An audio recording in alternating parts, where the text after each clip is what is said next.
This is News 25 with Deanna O'Donnell and Unette Gentry.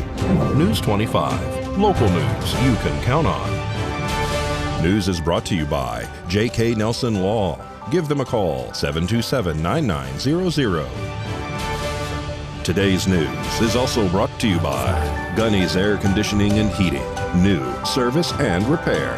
Call Gunny's 775-727-6800. Welcome to News 25. We hope you had a wonderful New Year's Day holiday. I'm Deanna O'Donnell. And I'm Unette Gentry. It is the first Tuesday of the year, Tuesday, January 4th. Well, a shooting at a Pahrump home Monday morning takes the life of an 11-year-old child. Now the Nye County Sheriff's Office is trying to figure out how it happened. Nye County Sheriff's Office deputies and detectives were dispatched along with Pahrump Valley Fire and Rescue to a home on Jarvis Road here in Pahrump for a report of a child who had suffered a gunshot wound. This was right before 11 a.m. on Monday morning. The child is said to be 11 years old and did not survive his injuries. The investigation is underway by the Nye County Sheriff's Office as to the circumstance involving this tragedy. Detectives cordoned off the area and stopped traffic in all directions while the investigation was being conducted. All of us here at KPVM TV and Ace Country Radio want to extend our deepest condolences to the family. And Pahrump Valley Fire and Rescue was very busy Monday as firefighters and medics responded to 4 separate crashes in the valley. Chief Scott Lewis says the first happened just before 8 a.m. Busy New Year, so we were dispatched for a report of a 2-vehicle accident involving a semi-truck versus a car in the area of Highway 160 in Crazy Horse. That incident was reported that a vehicle had flipped over as a result of the impact and was resting on its side. On our arrival, we actually found it to be a 3-vehicle accident with another vehicle located a little further north on the eastbound side of the highway in a ditch upside down. The investigation revealed that the 3 occupants of that particular vehicle were self-extricated and were claiming minor injury. The semi-truck had actually, in an evasive maneuver, avoided impacting the 2 cars that had started the chain reaction. And that truck went off the roadway at speed. The driver did a great job maintaining it and keeping it upright. However, it left us with a 3rd vehicle that had significant damage to the side and also was resting on its left side with 2 people mechanically entrapped. Heavy Rescue 1 went into service. They completed an extrication by doing a roof removal. We had wanted to fly the patients, however, Mercier was on other assignments, therefore they were transported to the local hospital. And about an hour later, another crash here in Pahrump. This one sent 1 person to a Las Vegas trauma center. We were dispatched for a report of a 2-vehicle accident. As we arrived on location, we found significant damage sustained by both vehicles. Medic 3 crew completed a quick medical assessment and found that the driver of one of the vehicles required flight to trauma. They were able to extricate that patient without mechanical aid. That patient displayed serious injuries to the face and to the extremities. That patient was subsequently transported by Medic 3 to Base 21, where Air 24 met them, and that patient was flown to trauma. A child was transported out of that same vehicle and transported by our medic unit to the local hospital. Then around 11 a.m., a car crashes into a utility pole, knocking out power to Valley Electric customers in that area. We have a report of a vehicle versus a power pole. As crews arrived on location, they in fact found that a vehicle had a significant impact on a power pole, which had sheared off at the base. So the power pole was suspended only by the wires, and the vehicle was well into it and into the engine compartment. The driver was able to self-extricate and claimed that he was uninjured. The sheriff's office was investigating, but it appeared to be an accidental accident, and Valley Electric was securing the power to the area and with the intent to replace the power pole. Chief Lewis says Valley Electric crews did work quickly to repair that damage, allowing them to restore power to nearby homes. And Pahrump Valley Fire and Rescue were once again called to another incident, this one investigating the cause of several fires near the Pahrump Nugget and Preferred RV Park, an area known to be used by our local homeless population. Over New Year's Eve, we've actually been responding to several fires, including a vehicle fire and 2 structure fires. They're all in the same general proximity, so they are considered suspect in nature. There were no reported injuries. We are investigating further and hope to have an answer for you within the next couple weeks. Yeah, they were even called to another fire just this afternoon, right in the same area. Yes, and more accidents out there for us to tell you about. Please be careful on those roads, and we'll have those details after the break. You're watching News 25, the most recognized and farthest reaching local news in Nye County.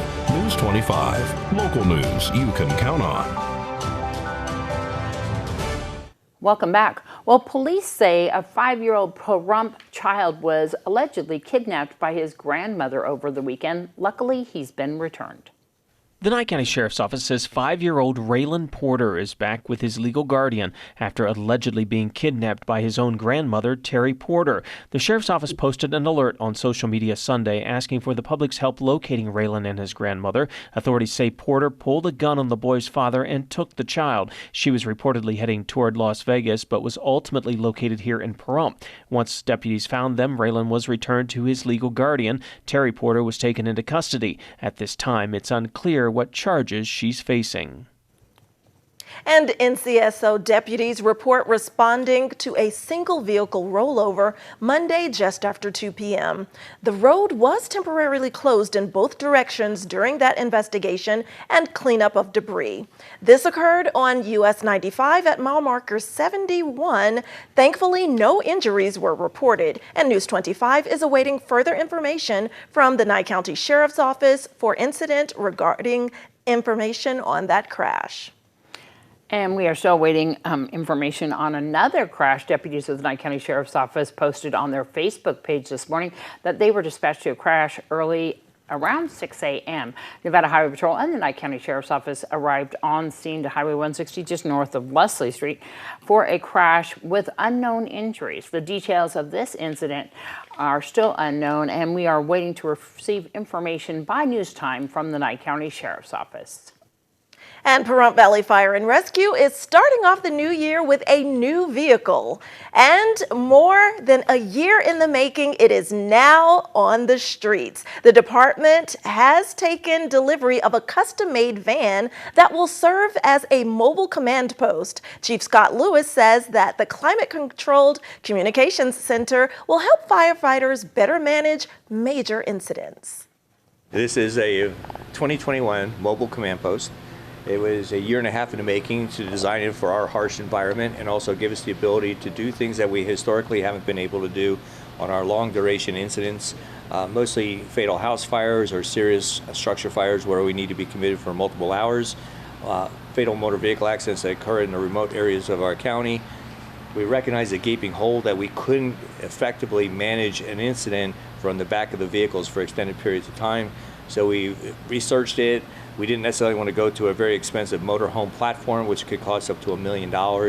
We didn't want to go to a travel trailer concept because it required our articulating platform. In other words, you have to have a vehicle pull it, you have people have to back it in the scenes.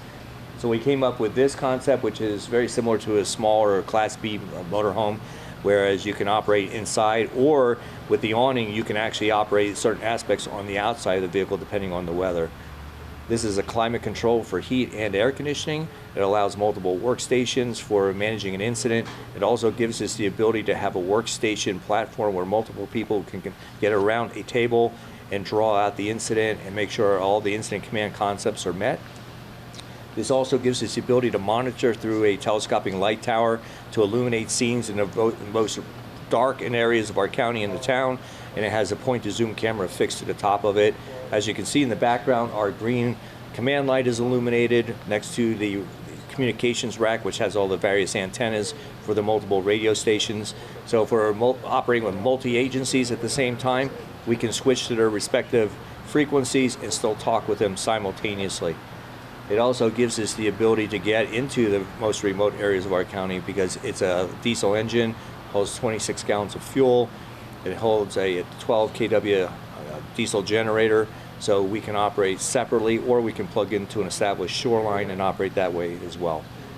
The vehicle, we received it approximately 24 hours ago, and with the very first day that we received it, unfortunately we had to use it on a fatal house fire. The vehicle was operating in temperatures that were approximately 17 degrees for 6 hours overnight while we were waiting for investigators to arrive, managing hot spots on the incident and preserving the scene for evidence. The vehicle operated just as it was intended. It kept everybody in a safe environment, allowed us to complete our necessary documentation and reports while not having to leave to return to the fire station. And we didn't have to unnecessarily operate our large fire apparatus to produce the same scene light. So the truck's done a great job for us already. We're continuing our training. We're evaluating all the different components, and it's just a very welcome addition. We intend to make it available to any area in the county that has a serious incident occur where they may need such a platform. We lovingly call it our MERV, which is our mobile emergency response van or vehicle, and we're really glad that the commissioners supported this project, and now we'll be getting it out there in the community as much as we did on that fatal fire. When we're dealing with regular type of incidents, you'll still see us working from the back bumper of the chief's vehicle, but on those longer duration, arduous tasks, where we're going to need to have a focus for an extended period of time or in conditions that are deplorable, then we'll be able to utilize this. And that amazing new Mercedes mobile command post cost a bit less than $200,000. It was paid for by money generated by a portion of the sales tax designated for public safety. And stay tuned, we'll be right back. You're watching News 25, brought to you by Mountain West Lawyer, Injury Attorneys, 727-9500. News 25, local news you can count on. Welcome back. Well, in your health news, who would have thought a runny nose could be so disruptive? Well, if you have school-age kids, you know that all too well. It's currently recommended that children with COVID-19 symptoms, which can be similar to those of the common cold, stay home from school. The recommendations are any kid who's having a new onset of fever, runny nose, cough, congestion, muscle aches, loss of taste or smell, that they get evaluated by their healthcare provider. Cleveland Clinic Children's pediatrician Dr. Adam Keating understands how frustrating these guidelines can be for families. However, he reminds us how quickly COVID-19 can spread to others and says it's important to err on the side of caution when evaluating whether to send a child to school. If your child has symptoms and you'd like to rule out COVID-19 rather than wait for the symptoms to resolve, Dr. Keating says to skip the rapid at-home tests and ask your medical provider to order a PCR test, which is processed by a lab and considered to be the most accurate. If they have a little bit of a runny nose and a PCR-based COVID test came back negative, then I think we can say that it was negative and this isn't COVID. So if they're feeling well enough, then those kids can go back to school. I would recommend that they wear a mask so they don't spread the cold around the school as well. Dr. Keating says most kids with COVID-19 experience mild symptoms, but there are rare cases that can become severe. If your child is having trouble breathing or shortness of breath, they should be seen by a medical provider immediately. Well, both the boys and girls basketball team at Pahrump Valley High School continue to enjoy a winning season. Doug Ferber has more on that and other sporting news from our area right now.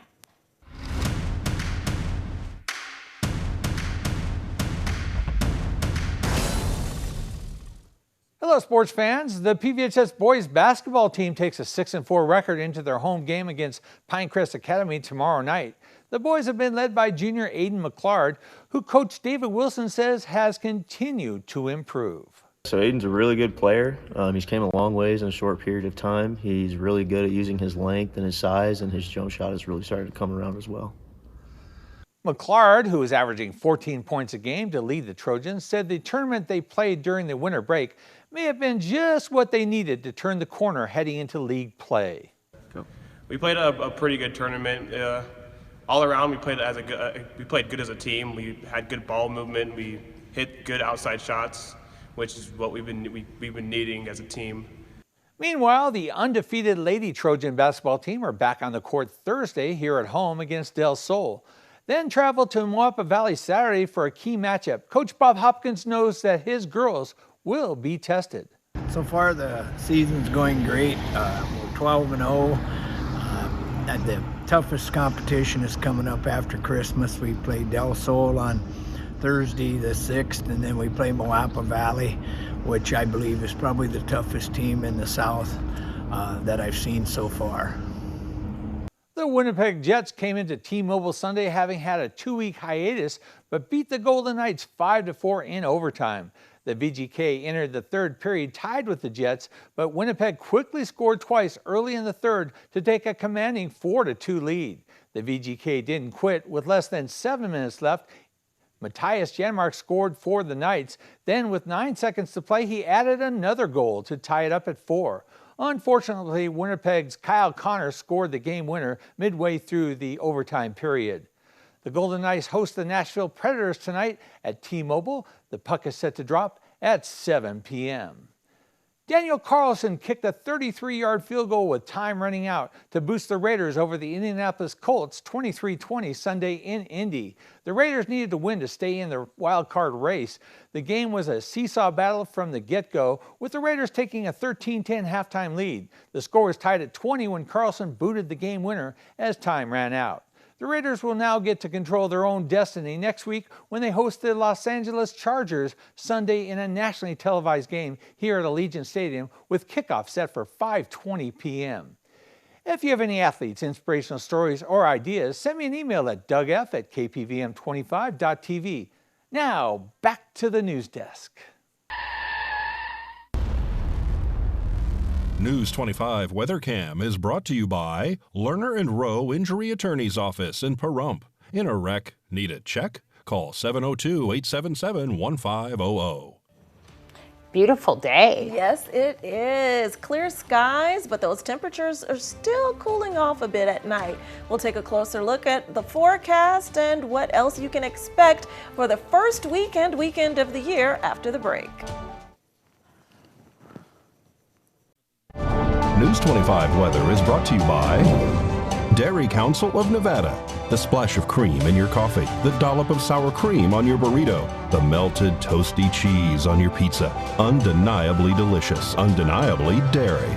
Enjoy what's real. Hi, good evening, Nevada. Welcome to 2022, brand new year. Hey, how about that? And I'm just going out on a limb right now. This is the best day of weather all year long. Let's take a look at it, shall we? Fernley Fallon, Carson City, a delightful melange of temperatures in the upper 40s and low 50s. Get down to Tonopah and Goldfield, all the way up to 40 degrees. Pretty good. You broke out of the freezing temperatures you were experiencing last year, way back when. Beatty, 51 degrees. Amargosa all the way up to 54, closely pairing Las Vegas at 55 and out to Death Valley, 62 degrees. What's their high today? And here in Pahrump, well, let's take a look. Current temperature, 47 degrees. And staring right at it, feels pretty good. Low tonight, 31. Winds whispering gently to us out of the east to 4 miles per hour. Whispering promises of a sweet new year. And we'll look forward to that. With all that humidity, 53%, you think we'd have some clouds. But let's take a look at tomorrow. Nope, still sunny. High tomorrow of about 60 degrees. Low at night, 36. Humidity up to 41%. Still no clouds. What about as we come into the week? Still no clouds. Look at that. Wednesday, Thursday, no clouds. We get a little bit of cloud cover on Friday. Look at that. Temperatures kicking up to 65 degrees. Winds kicking up also to 12 miles per hour. And then everything retreats back to a baseline of about 60 degrees. Clear skies, sunny stuff. Maybe next week we'll see some clouds, but lots of humidity, no rain. How about that? Well, great way to start a new year. Back to the desk. Here's Deanna. All right. Well, it looks like it's going to warm up just a little bit, so that's kind of nice. Yeah, still winter though. Exactly. So we do have the COVID numbers over this past weekend. There has been one death related to COVID that is here in Pahrump. They are saying that they have 50 new COVID-19 cases reported here in Nye County since December 27th. That's one in Smoky Valley, one in Tonopah, one in Beatty, and the remainder here in Pahrump. And of course, they are having those COVID vaccination clinics. Once again, they are here in Pahrump on Wednesdays, and you can give them a call, 775-751-7070 for more information. Tonopah has canceled their COVID vaccine clinic this week, and they'll have it next week. That's right. And so if you have any other questions about that, of course, you can always give them a call here at the community health nurse. Once again, 775-751-7070. There's a couple of Beatty events coming up, and that's the WIC event, and they're also having the Health and Human Services up there coming up. There's a whole list of when they're showing up in Beatty for their quarterly events, and we have those all posted on our Pahrump Facebook page. So if you're living in Beatty and you need to know about what's going on with the Nevada WIC or Health and Human Services, right there on our page. Excellent. It's important to seek the health services that you need. Please stay vigilant out there, everyone. All right. That's going to wrap up this edition of News 25. I'm Deanna O'Donnell. And I'm Unette Gentry, and from all of us here at KPVM and Ace Country Radio, thanks for welcoming us into your home for 2022 and beyond. Yay. Yay. Good night. Good night.